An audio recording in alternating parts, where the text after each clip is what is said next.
അപ്പോൾ എല്ലാവരെയും നമ്മുടെ ഏറ്റവും പുതിയ വീഡിയോയിലേക്ക് സ്വാഗതം ചെയ്യുന്നു. ഞാൻ ഇന്ന് നിങ്ങളോട് പറയാൻ ഉദ്ദേശിക്കുന്ന വിഷയം ഇസ്രയേൽ ഫലസ്തീൻ ഒക്കെ ആയിട്ട് ബന്ധപ്പെട്ട് കിടക്കുന്ന ഇസ്രയേലും ഫലസ്തീനും ഇന്ത്യയിലെ കമ്മ്യൂണിസ്റ്റ് പ്രസ്ഥാനങ്ങളും ഒക്കെ ആയിട്ട് ബന്ധപ്പെട്ട് കിടക്കുന്ന ഒരു വിഷയമാണ് നിങ്ങളുടെ മുന്നിൽ അവതരിപ്പിക്കാൻ ഉദ്ദേശിക്കുന്നത്. ഏതായാലും വിഷയത്തിന്മേലുള്ള എല്ലാവിധ അഭിപ്രായങ്ങളും നിർദ്ദേശങ്ങളും വിമർശനങ്ങളും സ്വാഗതം ചെയ്യുന്നു. വിമർശനങ്ങളോ അഭിപ്രായങ്ങളോ എന്തുണ്ടെങ്കിലും കമന്റ് ബോക്സിലൂടെ അറിയിക്കാവുന്നതാണ്. അപ്പോൾ നമുക്ക് വീഡിയോയിലേക്ക് പോകാം. ഇപ്പോൾ കുറച്ച് കാലങ്ങളായിട്ട് നിങ്ങൾ ഒരു കാര്യം ശ്രദ്ധിച്ചിട്ടുണ്ടോ?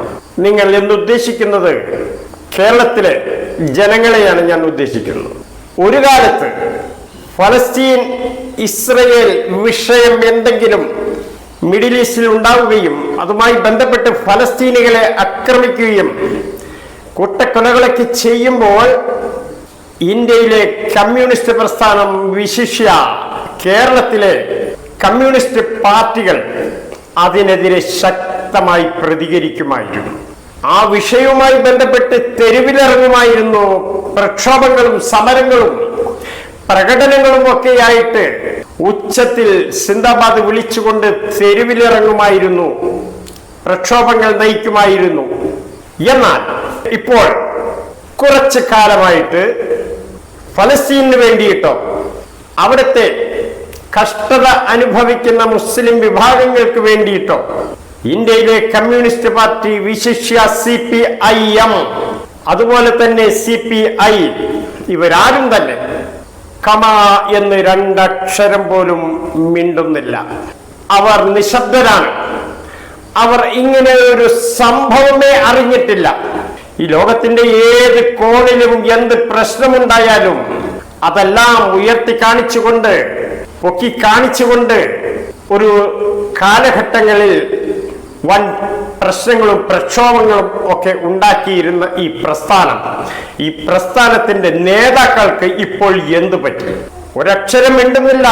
ചരിത്രത്തിലില്ലാത്ത വമ്പൻ കൂട്ടക്കൊലകളാണ് ഗസയിലും അതിന്റെ പരിസര പ്രദേശങ്ങളിലും ഒക്കെയായിട്ട് ഇസ്രയേൽ, അമേരിക്കൻ സഖ്യ രാജ്യങ്ങൾ, പ്രത്യേകിച്ച് പറഞ്ഞാൽ നാറ്റോ സൈനിക ശക്തി, ഈ ശക്തി ഉപയോഗിച്ച് ഫലസ്തീനികളെ കൂട്ടക്കൊല ചെയ്തിട്ടും അരിഞ്ഞു വീഴ്ത്തിയിട്ടും എന്തുകൊണ്ടാണ് ഇന്ത്യയിലെ അല്ലെങ്കിൽ കേരളത്തിലെ കമ്മ്യൂണിസ്റ്റ് മാർക്സിസ്റ്റ് പാർട്ടിയും CPIയും ഒരക്ഷരം ഉരിയാടാത്തത്, മിണ്ടാത്തത്?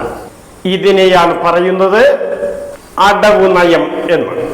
അവർക്ക് വേണ്ടി ഒരക്ഷരം മിണ്ടുന്നില്ല എന്ന് മാത്രമല്ല, ഫലസ്തീനികൾ തീവ്രവാദികളാണ് എന്ന് ധ്വനി വരുന്ന ചില അഭിപ്രായങ്ങൾ അവർ പറയാതെ പറഞ്ഞു വെക്കുന്നുണ്ട്. ഇത് ആരെ തൃപ്തിപ്പെടുത്താനാണ്? ആരെ സന്തോഷിപ്പിക്കാനാണ്? ഇതിലേക്കാണ് നമ്മൾ ഈ വീഡിയോയുമായി പോകുന്നത്. കമ്മ്യൂണിസ്റ്റ് പാർട്ടിയുടെ, പ്രത്യേകിച്ച് മാർക്സിസ്റ്റ് പാർട്ടിയുടെ പ്രഖ്യാപിത നയ ശൈലി, രീതി എന്താണെന്ന് പറഞ്ഞാൽ അതിന് അടവ് നയം എന്നാണ് അവർ പറയാറ്. അടവ് എന്ന വാക്കിന്റെ അർത്ഥം തന്നെ തട്ടിപ്പ് എന്നാണ്. ചിലരെ ഉറക്കത്തിൽ നിന്ന് വിളിച്ച് എഴുന്നേൽപ്പിക്കാൻ ശ്രമിക്കുമ്പോൾ ആ ഉറങ്ങുന്നവന്റെ അമ്മ പറയും, മോനെ അവൻ അടവാണ്, അവൻ ഉറങ്ങിയിട്ടില്ല, ഉറങ്ങിയതായി അഭിനയിക്കുകയാണ്, അത് അടവാണ് എന്ന് പറയും. ഇത് പറയുന്നതിന്റെ കാരണം, അടവ് എന്ന് പറഞ്ഞാൽ അതിന്റെ യഥാർത്ഥ അർത്ഥം തന്നെ തട്ടിപ്പ് എന്നാണ്.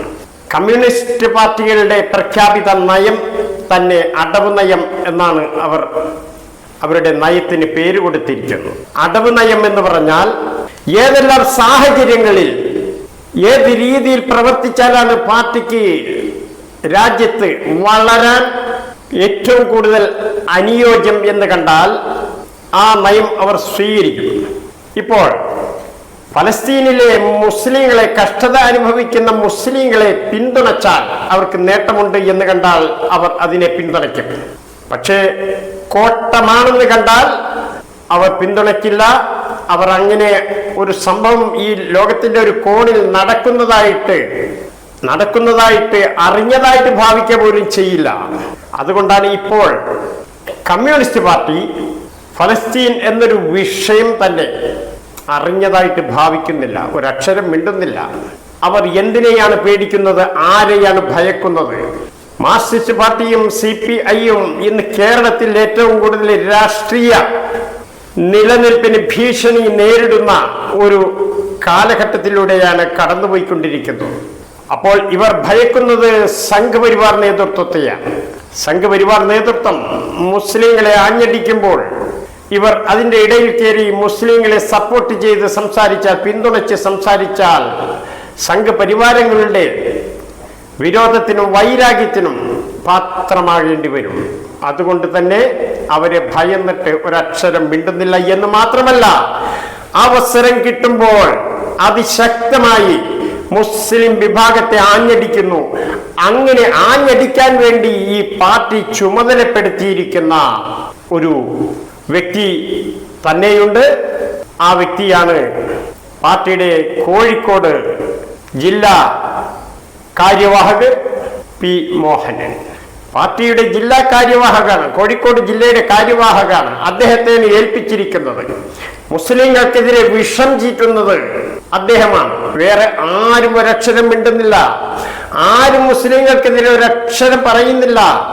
ഈ കോഴിക്കോട് ജില്ലാ കാര്യവാഹകിന്റെ വായിൽ നിന്നുമാണ് നിരന്തരം വിവാദങ്ങൾ ഉയർത്തിവിടുക മുസ്ലിങ്ങൾക്കെതിരെ. അപ്പോൾ എന്തിനാണ് ഇങ്ങനെ ഉയർത്തിവിടുന്നത്? വടക്കേ ഇന്ത്യൻ മേഖലയിലുള്ള BJP സംഘപരിവാർ നേതാക്കൾക്ക് അവിടുത്തെ മുസ്ലിങ്ങളെ അടിക്കാനായിട്ടൊരു വടിയാണ് ഇയാൾ തയ്യാറാക്കി കൊടുക്കുന്നത്. എല്ലാം പറഞ്ഞു കഴിഞ്ഞതിന് ശേഷം മെക്സവന്റെ പ്രശ്നം, മെക്സവൻ എന്ന പേരിലുള്ള ഹെൽത്ത് ക്ലബിനെതിരെ ആഞ്ഞടിച്ചു. അത് പോപ്പുലർ ഫ്രണ്ടിന്റെ ക്ലബാണെന്നൊക്കെ പറഞ്ഞുകൊണ്ട് ആഞ്ഞടിച്ചു.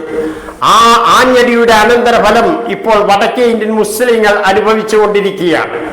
അവിടെ സംഘപരിവാർ അവർക്ക് നേരെ ഈ വിഷയം പറഞ്ഞ് തിരിഞ്ഞുകൊണ്ടിരിക്കുകയാണ്. അപ്പോൾ സംഘപരിവാറിനെ സന്തോഷിപ്പിക്കുക, താലോലിക്കുക, അവർക്ക് വേണ്ട ആയുധങ്ങൾ, മുസ്ലിങ്ങൾക്കെതിരെ വേണ്ട അടിക്കാനുള്ള ആയുധങ്ങൾ ഒരുക്കി കൊടുക്കുക. ഇതാണ് P. മോഹനൻ ചെയ്തു. എല്ലാം ചെയ്തതിന് ശേഷം ഞാൻ അങ്ങനെ പറഞ്ഞിട്ടില്ല, ഇങ്ങനെ പറഞ്ഞിട്ടില്ല, ഞാൻ ഇങ്ങനെയാണ് പറഞ്ഞത്, അങ്ങനെയല്ല പറഞ്ഞത് എന്നൊക്കെ പറഞ്ഞുകൊണ്ട് ഉരുളുകയാണ്. എത്ര ഉരുണ്ടിട്ടും കാര്യമില്ല. നിങ്ങളുടെ നയം എന്താണെന്നും നിങ്ങളുടെ പോക്കെങ്ങോട്ടാണെന്നും നിങ്ങളിപ്പോൾ അടവ് നയത്തിന്റെ പാതയിലാണെന്നും BJP സംഘപരിവാറിന്റെ വിരോധത്തിന് പാത്രമാകാതിരിക്കാൻ വേണ്ടി അവരെ സുഖിപ്പിക്കുന്ന പരിപാടികളാണ് നിങ്ങൾ ചെയ്തുകൊണ്ടിരിക്കുന്നതെന്നും അതിന് മുസ്ലിങ്ങളെ കരുവാക്കുന്നു എന്നുമാണ് കേരളത്തിലെ മുസ്ലിങ്ങൾ മനസ്സിലാക്കുന്നത്.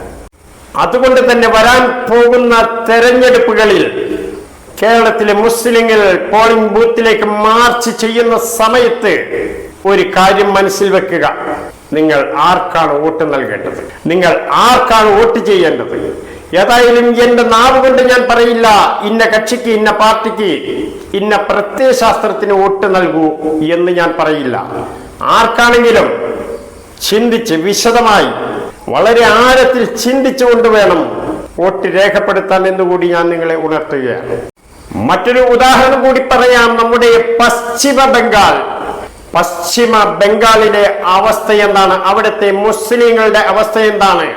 ഇന്ത്യയിൽ ഏറ്റവും കൂടുതൽ മുസ്ലിങ്ങൾ ഏതെങ്കിലും ഒരു സംസ്ഥാനത്ത് തിങ്ങി വസിക്കുന്നുണ്ടെങ്കിൽ എന്റെ ഊഹം, എന്റെ ധാരണ അത് പശ്ചിമ ബംഗാളിലാണ് എന്നാണ്. പശ്ചിമ ബംഗാളിലെ മുസ്ലിങ്ങൾ സിംഹഭാഗവും 34 കൊല്ലത്തോളം അതിനുശേഷവും ഒക്കെ സിംഹഭാഗം മുസ്ലിങ്ങളും അവിടെ മാർക്സിസ്റ്റ് പാർട്ടിയെ പിന്തുണച്ചവരാണ്. പശ്ചിമ ബംഗാളിലെ മുസ്ലിങ്ങളുടെ അവസ്ഥ എന്താണ്?